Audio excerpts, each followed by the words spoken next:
मेरा ये संकल्प है, मैं अपने देश में जितने भी साले ऐसे मक्कार लोग हैं, गद्दार लोग हैं, देशद्रोही लोग हैं, सबको समाप्त कर दूंगा आने वाले समय में धीरे धीरे। अगर जीवित रहा तो, और नहीं भी रहा तो मेरा ये तो अब बलिदान व्यर्थ नहीं जाएगा, ये तो तुम सब भी जानते हो अच्छे से इस देश के। भाई आज आपका भाई कुछ बोल रहा है तो एक बार जरूर सुन के जाना पूरी बात। मेरे भाई कुछ जो भी मेरे को देख रहा है वो इस मुद्दे पे कुछ बोलना चाहेगा तो देखते हैं कौन कौन बोलता है आज।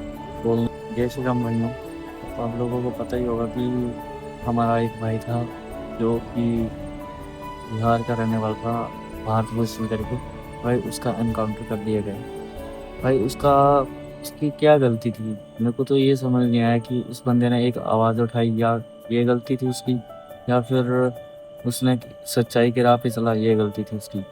भाई हमारे इंडिया में ऐसे ही चलता आ रहा है, जो भी भाई हमारा एक अच्छी राह पे चलता है उसको हमेशा एनकाउंटर कर दिया जाता है या फिर फांसी के फंदे पे लटका दिया जाता है। हमारे जितने भी क्रांतिवीर हैं उनके साथ भी ऐसा ही हुआ है।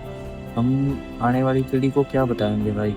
ये मिसाल देंगे कि हमारी गवर्नमेंट ऐसी थी, अगर कोई सच्चाई की राह पे चलता था तो उसको एनकाउंटर कर दिया जाता था या फिर उसको फांसी पे लटका दिया जाता था। तो भाई क्या बताएं, किस मुंह से बताएंगे हम अपनी आने वाली पीढ़ी को कि हमारी गवर्नमेंट ऐसी थी, कि हम लोग खुद गलत थे कि हमने ऐसी गवर्नमेंट बनाई थी कि जो कि एक आम जनता के लिए फैसला लेना भी बहुत मुश्किल था उसके लिए। ऐसी गवर्नमेंट थी हमारी। भाई जो एमएलए, हम एक एमएलए सीएम किसी को भी एक आम आदमी इस चीज़ को बनाने में दम रखता है तो उसको गिराने का दम भी।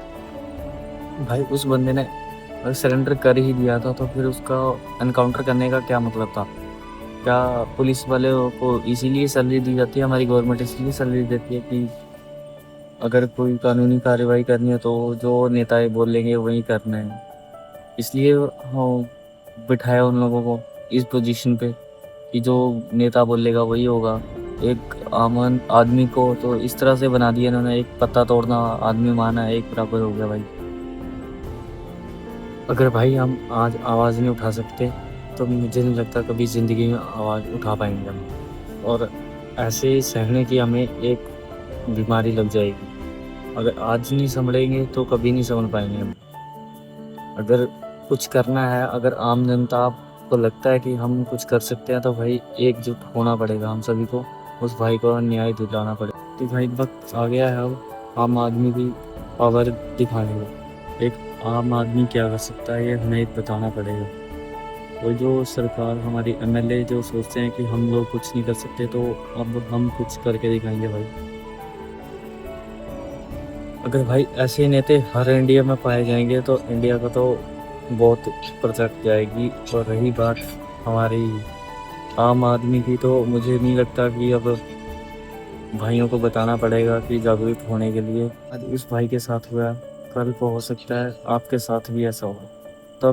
तभी जागेंगे क्या एक आदमी? तभी हमेशा हम लोग यही गलती करते हैं कि जब तक हमारे ऊपर बीतती नहीं है तब तक आम आदमी कभी भी एक्शन नहीं देता। जब जिसके ऊपर बीतती है बस वही एक्शन देते हैं।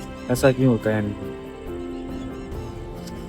भाई हमारे क्रांतिवीर के साथ ऐसे ही हुआ है और मुझे नहीं लगता कि हमारी गवर्नमेंट कभी सुधरेगी। बहुत अन्याय हुआ है। आज उस भाई के साथ हुआ है, कल हमारे साथ भी हो सकता है और हमेशा होता रहेगा ऐसा जब तक हम आवाज़ नहीं उठाएंगे। अगर हम आवाज़ नहीं उठाएंगे तो ये अन्याय आज हुआ है और पूरी उम्र होता रहेगा। आज भी उसके साथ हुआ, कल किसी और के साथ होगा, हो सकता है हमारे ऊपर भी होगा। इतना सब होने के बावजूद भी मेरे को नहीं लगता कि मुझे आप लोगों को ये सब बताना पड़ेगा। अगर एक आम आदमी की क्या ताकत होती है, क्या पावर है, ये हमें बताना पड़ेगा सरकार को। अगर हम एक आदमी अगर सरकार बनाना जानता है तो उसको गिराना भी जानता है भाई। इतना दम तो रखता है एक आदमी, एक आम आदमी। भाई आपको क्या लगता है कि जो मैं बोल रहा हूँ वो सही है या गलत है? कमेंट करके जरूर बताना, और जितना ज़्यादा शेयर हो सके शेयर करना यार भाई।